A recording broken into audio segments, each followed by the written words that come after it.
Red book లో నేను ఏం చెప్పా? రెడ్ బుక్ గురించి నేను చాలా క్లారిటీ ఇవ్వాలనుకుంటున్నాను ఈరోజు.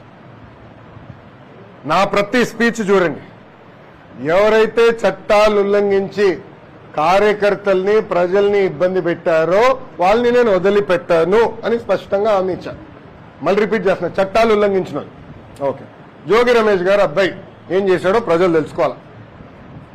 అగ్రిగోల్డ్ భూమి పత్రాలు తీసుకుని ఫేక్ పత్రాలు సృష్టించి అతని పేరుపై ట్రాన్స్ఫర్ చేసుకుని అమ్మేశాడు. అగ్రిగోల్డ్ బాధితులు చాలా మంది ఇప్పటికీ ఇబ్బంది పడుతున్నారు. వాళ్ళకి రావాల్సిన డబ్బులు ఇంకా చాలా ఉన్నాయి. అగ్రిగోల్డ్ భూములపైన ఫేక్ పత్రాలు సృష్టించి అమ్మేశాడు, డబ్బులు సంపాదించాడు. అంటే యాక్షన్ తీసుకోకూడదా తెలుగుదేశం, జనసేన, భారతీయ జనతా పార్టీ ప్రభుత్వం? రేపు లిక్కర్లో కూడా యాక్షన్ తీసుకుంటాం, ఇసుక దండాల్లో కూడా యాక్షన్ తీసుకుంటాం. అంటే అడ్డగోలుగా ప్రజల భూమి దోచేసినా మేమేం పట్టించుకోకూడదా? నేను ఆనాడు హామీ ఇచ్చా, ఊరూరు మాట్లాడా ఎర్ర బుక్ గురించి. ప్రజలకి నేను హామీ ఇచ్చా, ఎవరైతే చట్టాన్ని ఉల్లంఘించారో వాళ్ళని నేను వదిలిపెట్టే ప్రసక్తే ఉండదు అని నేను ఊరూరు మాట్లాడాను స్వామి.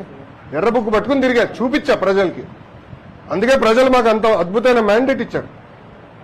దాని ఒక్కోళ్ళే కాదు, అందరం కలిసికట్టుగా పోరాడడం. దాంట్లో భాగంగా రెడ్ బుక్ ఒక మ్యాండేట్ మాకు. నేను ఊరూరు చూపించా రెడ్ బుక్. నేను ప్రతి పబ్లిక్ మీటింగ్ లో చూపించా.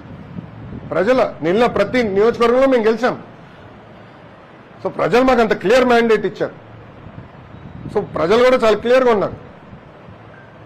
ఎవరైతే తప్పు చేశారో వాళ్ళని వదిలిపెట్టొద్దని క్లియర్గా చెప్తున్నారు. అదే అమలు చేస్తాం.